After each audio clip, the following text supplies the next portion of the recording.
Hello बच्चों, नमस्कार। मैं हूं सचिन कुमार और आप सभी लोगों को हमारे YouTube channel Sachin physics academy में मोस्ट वेलकम है। तो मेरे प्यारे बच्चों, आज हम स्टार्ट करने के लिए जा रहे हैं क्लास 11 का फिजिक्स से। तो मेरे प्यारे बच्चों, जिन भी बच्चों का ये क्लास से 11 का फर्स्ट चैप्टर छूट गया है, ये किसी कारणवश से मिस हो गया है, तो बच्चों वैसे बच्चों जो इस लेक्चर को अवश्य देखें। तो चलिए बच्चों, मैं स्टार्ट करता हूँ क्लास 11 का फर्स्ट चैप्टर, जिसका नाम है फिजिकल वर्ल्ड एंड मेजरमेंट। क्या नाम है? Physical physical world and measurement. Measurement, physical world and measurement. बच्चों, इसी चैप्टर का दूसरा नाम है यूनिट्स एंड डायमेंशन। इसी चैप्टर का दूसरा नाम क्या है? Units and dimension. Units and dimension. Units and dimension. तो बच्चों, हम लोग पढ़ रहे हैं फिजिक्स। तो सबसे पहले हम लोग जान लेते हैं कि फिजिक्स किसको कहते हैं। तो what is the physics? Physics. तो बच्चों, फिजिक्स किसको बोलते हैं? तो फिजिक्स जो सो साइंस का वह ब्रांच है। साइंस का वह ब्रांच है जिसमें से सलाहों के साथ साथ प्रकृति और नियमों के बारे में अध्ययन किया जाता है। उसी को क्या बोलते हैं? फिजिक्स बोलते हैं। यानी कि it is the branch of physics which deals with the study about nature and its laws is called physics। मेरे प्यारे बच्चों, जिस तरह से साइंस का बहुत सारे ब्रांचेज होते हैं, ठीक उसी तरह से फिजिक्स का भी बहुत सारे ब्रांचेज होते हैं। जैसे कि मेरे प्यारे बच्चों, जैसे कि modern physics, modern physics, dynamic physics, dynamic physics, dynamic physics, classical physics, classical physics,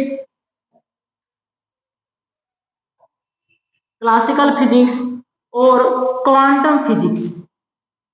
quantum physics, quantum physics, modern physics, dynamic physics, classical physics और क्या है? Quantum physics. बच्चों, मॉडर्न फिजिक्स मीन्स होता है आधुनिक भौतिकी और डायनेमिक फिजिक्स मीन्स होता है गति विज्ञान। बच्चों, ये मॉडर्न फिजिक्स और ये डायनेमिक फिजिक्स, ये मैं आपको क्लास 11 और 12 में आपको बहुत ही मैं बेहतरीन ढंग से बताने वाला हूँ। मॉडर्न फिजिक्स मीन्स होता है आधुनिक भौतिकी और डायनेमिक फिजिक्स मीन्स होता है गति विज्ञान। जो कि ये डायनेमिक फिजिक्स आपका इस क्लास 11 में चैप्टर ही है, जिसमें हम लोग लॉ ऑफ मोशन के बारे में क्या करते हैं? स्टडी करते हैं, अध्ययन करते हैं। बच्चों, ये जो क्लासिकल फिजिक्स और ये जो क्वांटम फिजिक्स जो है, ये हम लोग हायर क्लास में हम लोगों को पढ़ने को मिलता है। तो हायर क्लासेस में पढ़ने को मिलेगा, इसका मतलब ये नहीं कि यहाँ पे हम लोग इस क्लासिकल फिजिक्स और क्वांटम फिजिक्स को छोड़ देंगे।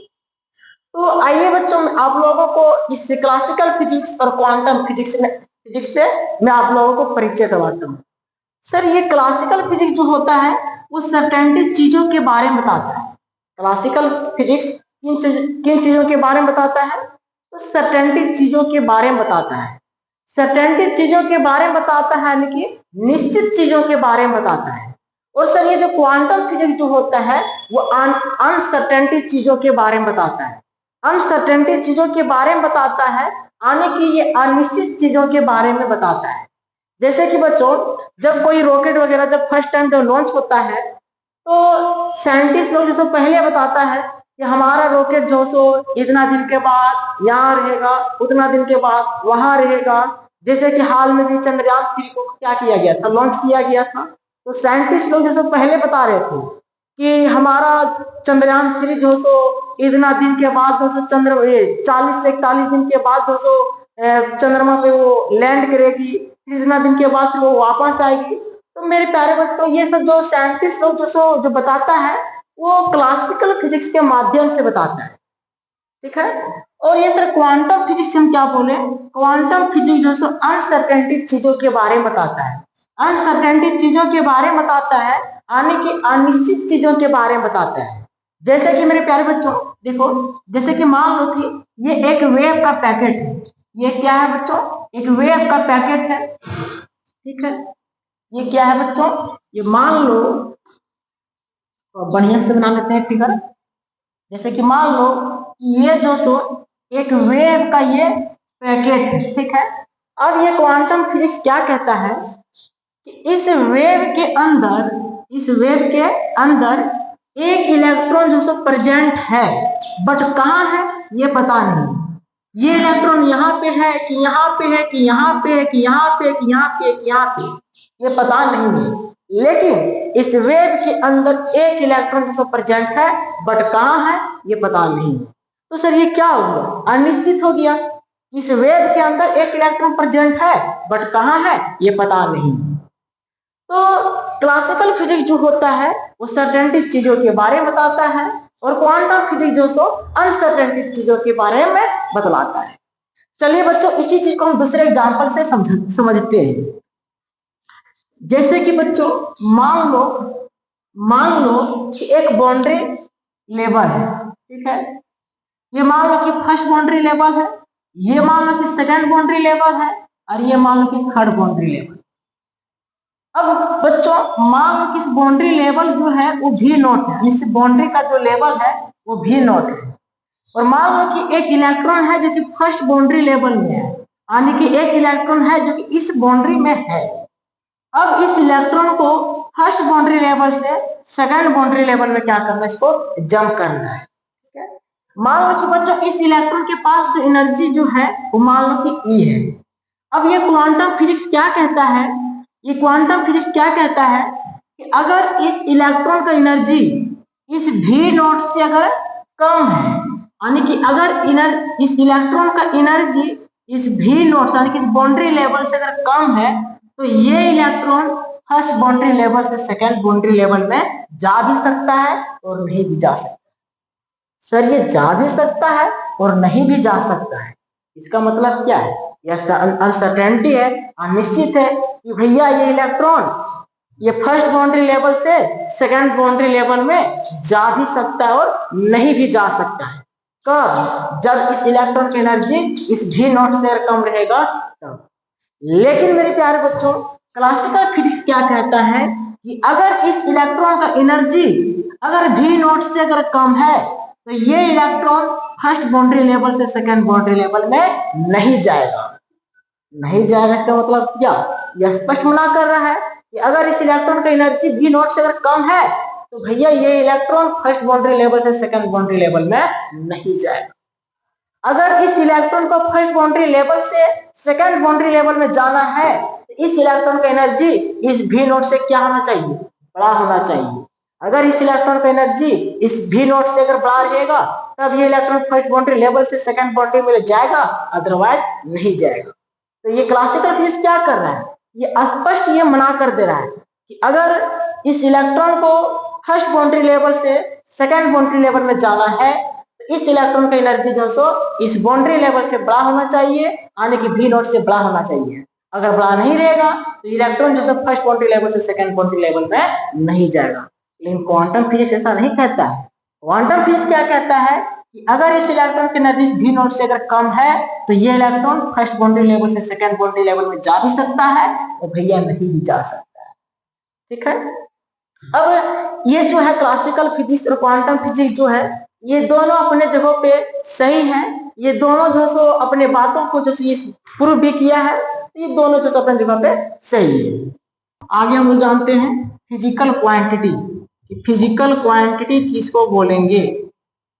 Physical quantity, physical quantity means होता है सर भौतिकी राशि, भौतिकी राशि।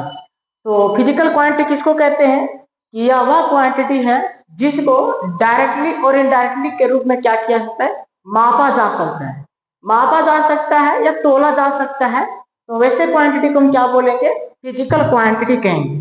यानी कि सर आप इस दुनिया के जिन जिन चीजों को आप मेजर कर सकते हो, माप सकते हो, उन सारे चीजों को मैं क्या बोलूंगा? फिजिकल क्वांटिटी बोलूंगा। जैसे कि सर क्या मैं इस मार्कर को माप सकता हूं? क्या माप सकते हैं? किससे माप सकते हैं? सेंटीमीटर, मीटर से माप सकते हैं। इसका मतलब ये मार्कर कैसा क्वांटिटी होगा? फिजिकल क्वांटिटी होगा। क्या सर इस बोर्ड को हम माप सकते हैं क्या? माप का मतलब कि ये बोर्ड कैसा क्वांटिटी होगा? फिजिकल क्वांटिटी होगा। क्या सर आप जिस रूम में बैठे हो, क्या हम उस रूम को मेजर कर सकते हैं क्या? मेजर कर सकते हैं, यानी कि उस रूम के एरिया को हम मेजर कर सकते हैं। किससे मेजर कर सकते हैं? तो सेंटीमीटर स्क्वायर, मीटर स्क्वायर से उसको मेजर कर सकते हैं। इसका मतलब कि वो जो रूम का एरिया जो वो कैसा क्वांटिटी होगा? फिजिकल क्वांटिटी होगा। आने की सर इस दुनिया के जिन जिन चीजों को हम मेजर कर सकते हैं, माप सकते हैं, उन सारे चीजों को मैं क्या बोलूंगा? फिजिकल क्वांटिटी बोलूंगा। और सर जिन चीजों को मैं मेजर नहीं कर सकते हैं, जिन चीजों को हम माप नहीं सकते हैं, उन सारे चीजों को मैं फिजिकल क्वांटिटी नहीं बोलूंगा। जैसे कि सर प्यार, मोहब्बत, इस ब्रेकअप, हाय हाय सर ब्रेकअप, ब्रेकअप का नाम लेकर के जख्म को ताजा मत कीजिए, ठीक है भाई, मैं तुम लोगों को परेशानी में समझ रहा हूँ, ठीक है। तो क्या सर मैं इन सारे चीजों को मेजर कर सकते हैं क्या? मान लीजिए कि आप किसी से प्यार कर रहे हैं, तो कितना प्यार कर रहे हैं, कितना केजी कर रहे हैं, कितना मीटर कर रहे हैं, क्या आप उसको मेजर कर सकते हो क्या? आप उसे मेजर नहीं कर सकते। आप किसी से दुश्मनी कर रहे हो, तो क्या सर उस चीज को माप सकते हैं क्या? क्या आप उससे कितना दुश्मनी कर रहे हो, क्या आप उसको माप सकते हैं? नहीं माप सकते। तो जिन चीजों को आप मेजर नहीं कर सकते हो, उन सारी चीजों को मैं फिजिकल क्वांटिटी नहीं बोलूंगा। लेकिन आप जिन चीजों को मेजर कर सकते हो, उन चीजों को मैं क्या बोलूंगा? फिजिकल क्वांटिटी बोलूंगा, भौतिकीय राशि बोलूंगा। जैसे कि sir length, length, mass, mass, time, area, speed, speed, acceleration, acceleration, work, work, etc, इस तरह से बहुत सारे कुछ हो सकते हैं। तो क्या सर मैं इन सभी चीजों को मेजर कर सकते हैं क्या? माप सकते हैं क्या? माप सकते हैं। कैसे माप सकते हैं? देखिए, क्या मैं लेंथ को मेजर कर सकते हैं क्या सर? कर सकते हैं। किससे कर सकते हैं? सेंटीमीटर से कर सकते हैं, मीटर से कर सकते हैं, किलोमीटर से कर सकते हैं। इसका मतलब कि लेंथ किसका क्वांटिटी होगा? फिजिकल क्वांटिटी होगा। क्या सर मास को माप सकते हैं क्या? माप सकते हैं। किससे माप सकते हैं? ग्राम से, केजी से माप सकते हैं। इसका मतलब कि ये मास कैसा क्वांटिटी होगा? फिजिकल क्वांटिटी होगा। टाइम को क्या सर मेजर किया जा सकता है क्या? किया जा सकता है। किससे किया जा सकता है? सेकेंड से। इसका मतलब ये टाइम कैसा क्वांटिटी होगा? फिजिकल क्वांटिटी होगा। सर हम एरिया को माप सकते हैं सेंटीमीटर स्क्वायर से, मीटर स्क्वायर से। स्पीड को माप सकते हैं मीटर पर सेकेंड से। एक्सेलरेशन को माप सकते हैं मीटर पर सेकेंड स्क्वायर से। वर्क को माप सकते हैं जूल से। इसका मतलब कि सर ये सारे कैसा क्वांटिटी कहलाएगा? फिजिकल क्वांटिटी कहलाएगा। आने की आप जिन जिन चीजों को आप मेजर कर सकते हो, माप सकते हो, उन सारे चीजों को क्या बोलूंगा? फिजिकल क्वांटिटी बोलेंगे। और जिन चीजों को आप मेजर नहीं कर सकते हो, उन सारी चीजों को फिजिकल क्वांटिटी नहीं बोलेंगे। डिफिनेशन क्या बनेगा sir? It is the quantity which can be measure directly और indirectly for is called physical quantity. ठीक है, चलिए अब हम लोग पढ़ते हैं यूनिट्स। यूनिट्स, यूनिट्स यानी कि इकाई।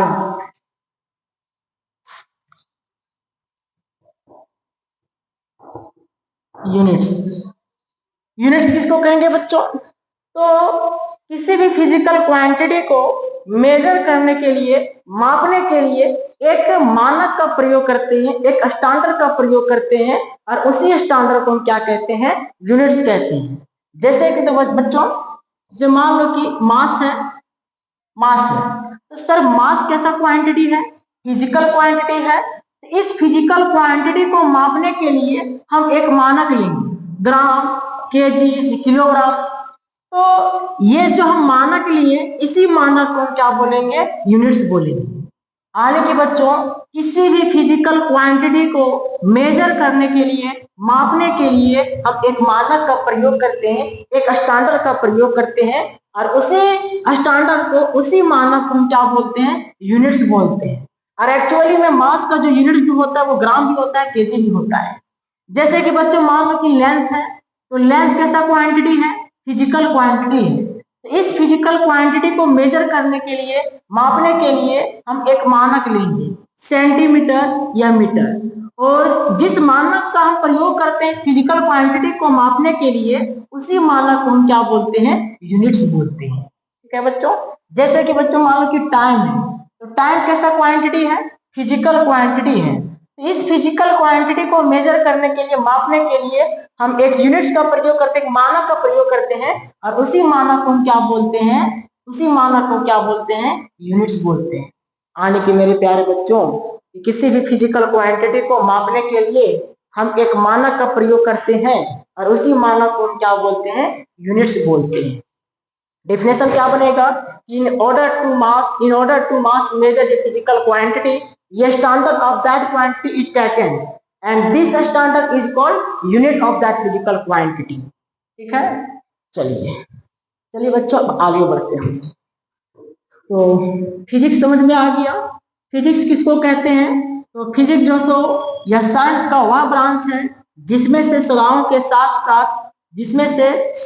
साथ साथ प्रकृति और नियमों के बारे में क्या करते हैं, अध्ययन करते हैं। फिजिकल क्वांटिटी किसको कहते हैं, या वह क्वांटिटी है जिसको डायरेक्टली और इनडायरेक्टली के रूप में क्या किया जा सकता है, मापा जा सकता है, उसको क्या बोलेंगे, फिजिकल क्वांटिटी बोलेंगे।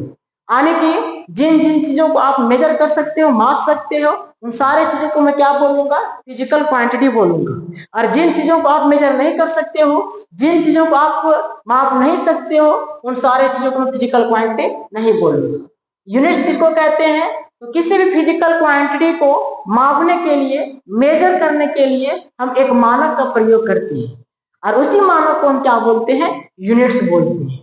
चलिए आगे बढ़ते हैं बच्चों। अब हम लोग जैसे मान लो कि बच्चों एक फिजिकल क्वांटिटी है जिसको मैं एक्स बोल रहा हूं, कि सपोज ये फिजिकल क्वांटिटी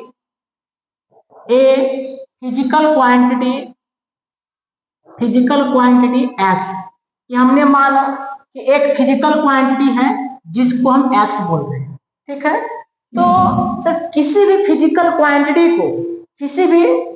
क्वांटिटी को कंप्लीट डिफाइन करने के लिए हम एनयू का प्रयोग करते हैं। एनयू का प्रयोग करते हैं, यानी कि देखिए x इक्वल टू एनयू, ठीक है सर। x क्या है, तो x आपका फिजिकल क्वांटिटी है। n क्या है, तो n जो से न्यूमेरिकल वैल्यू है। इस n के जगह पे कुछ नंबर रहेगा, जैसे 2 4 5 8 10 20, इस तरह से क्या रहेगा, कुछ संख्या रहेगा। और u क्या है, तो u जो सो यूनिट्स है। यानी कि बच्चों मेरे कहने का मतलब है कि किसी भी फिजिकल क्वांटिटी को कंप्लीट डिफाइन करने के लिए हम एनयू का प्रयोग करते हैं। एन क्या है, तो एन जो आपका न्यूमेरिकल वैल्यू है। यू क्या है, तो यू जो आपका यूनिट है। ठीक है, जैसे कि बच्चों अगर लिख दिया जाए कि मास 2, तो भाई मास 2 तो 2 क्या है, ग्राम है कि केजी है कि क्या है। तो सर अभी ये जो सो ये कंप्लीट इंफॉर्मेशन नहीं दे पा रहा है, ये 2 है तो क्या है। लेकिन अगर यही मैं लिख दूं 2 kg, अब ये क्या हो रहा है, अब यहाँ से हम लोगों को कंप्लीट इंफॉर्मेशन मिल रहा है कि ये मास का बात हो रहा है, लेकिन कितना बात हो रहा है, तो 2 kg का बात हो रहा है। अगर मान लीजिए किसी लेंथ और यही अगर लिख दें 5, तो क्या सर यहाँ से ये लेंथ कंप्लीट डिफाइन हो गया, नहीं हुआ सर। क्यों नहीं हुआ, क्योंकि यहाँ से हम लोगों को कंप्लीट पता नहीं चल पा रहा है कि 5 है तो क्या है, सेंटीमीटर, मीटर कि केजी क्या है, कुछ पता ही नहीं चल पा रहा है। लेकिन बच्चों को यहाँ पे लिख दिया जाए 5 मीटर, अब क्या हुआ कि ये लेंथ जैसे कंप्लीट इंफॉर्मेशन दे दे। ये लेंथ का बात हो रहा है, तो कितना है, तो 5 मीटर है। जैसे कि सर मान लीजिए कि फोर्स है, क्या है, फोर्स है। अगर मैं यहाँ लिख दूं 4, तो 4 क्या ये फोर्स कंप्लीट डिफाइन हो गया, नहीं हुआ है। अगर मैं यही लिख दूं 4 न्यूटन, अब क्या हो रहा है बच्चों, ये फोर्स अपने आप में कंप्लीट डिफाइंड है, ये अपने आप में कंप्लीट इंफॉर्मेशन दे रहा है। ये जो बात जो हो रहा है वो किसका बात हो रहा है, तो फोर्स का बात हो रहा है। अरे कितना फोर्स है, तो 4 न्यूटन है। ठीक है, तो बच्चों किसी भी फिजिकल क्वांटिटी को कंप्लीट डिफाइन करने के लिए हम एनयू का प्रयोग करते हैं। एन क्या है, एन जो आपका न्यूमेरिकल वैल्यू है, यू क्या है, तो यू जो यूनिट है। जैसे कि आप देख सकते हो कि एक्स के जगह पे क्या है, फिजिकल क्वांटिटी है, एन के जगह पे क्या एक नंबर है, और यू की जगह पे क्या है, यूनिट है। और यहाँ पे उसी फिजिकल क्वांटिटी का यूनिट रहेगा जो यहाँ पे फिजिकल क्वांटिटी है। तो यहाँ पे क्या है, मास है, यहाँ पे किसका यूनिट है, इस मास का ही यूनिट है। तो बच्चों किसी भी फिजिकल क्वांटिटी को कंप्लीट डिफाइन करने के लिए हम जो एनयू का प्रयोग करते हैं। ऐसा नहीं कि आप जो सिर्फ एन एन से यानी सिर्फ आप नंबर से आप किसी फिजिकल क्वांटिटी को कंप्लीट डिफाइन नहीं कर सकते, या तो फिर सिर्फ आप जैसे यूनिट से सिर्फ आप किसी फिजिकल क्वांटिटी को कंप्लीट डिफाइन नहीं कर सकते। अगर आपको किसी फिजिकल क्वांटिटी को डिफाइन करना है तो उसके लिए हम एनयू का प्रयोग करें। ठीक है, जैसे कि बच्चों मान लो कि आपके घर वाले आपको मान लो कि एक बोरी चावल दे दिया जाए कि जाओ कि बनिया के दुकान में इसको तोल करके लाओ, ये कितना केजी। जाओगे और घर आओगे, बोलोगे, आपके घर वाले पूछेंगे कि कितना था चावल, बोलोगे 20। तो क्या से आपके घर वालों समझ जाएंगे? सिर्फ 20 बोल देने से नहीं समझ पाएंगे। आपको बोलना होगा कि 20 तो कितना था, ग्राम था कि केजी था कि टन था कि क्विंटल था कि क्या था, बोलना होगा। जब तक आप यूनिट का प्रयोग नहीं करेंगे तब तक आपके घर वालों नहीं समझ पाएंगे कि भाई वो चावल था तो कितना था। तो इस तरह से आपको बोलना पड़ेगा कि जो चावल जो था तो 20 केजी था, 30 केजी था, 50 केजी था, ये आपको बोलना पड़ेगा। जैसे कि मान लीजिए कि आप बनिया के दुकान गए और वहां पे गए और बोले कि चावल दीजिए 2। भाई चावल दीजिए 2, तो 2 कितना कितना लोगे, 2 केजी लोगे कि 4 केजी लोगे कि 10 केजी लोगे, तो यूनिट आपको आपको बोलना होगा। चाहे तो आप जाएंगे और बोलेंगे कि चावल दीजिए केजी, तो क्या चावल दीजिए केजी, केजी बोलने से क्या वो बनिया चावल दे देगा? भाई चावल लोगे तो कितना लोगे वो तो बोलना पड़ेगा ना भाई, कि 4 केजी चाहिए कि 10 केजी चाहिए कि 20 केजी चाहिए, ये आपको क्या करना होगा, बोलना होगा। तो मेरे प्यारे बच्चों वही चीज को मैं समझा रहा हूँ कि किसी भी फिजिकल क्वांटिटी को कंप्लीट डिफाइन करने के लिए हम एनयू का प्रयोग करते हैं। ठीक है, एन आपका क्या है, न्यूमेरिकल वैल्यू है, यू आपका क्या है, यूनिट है। चलिए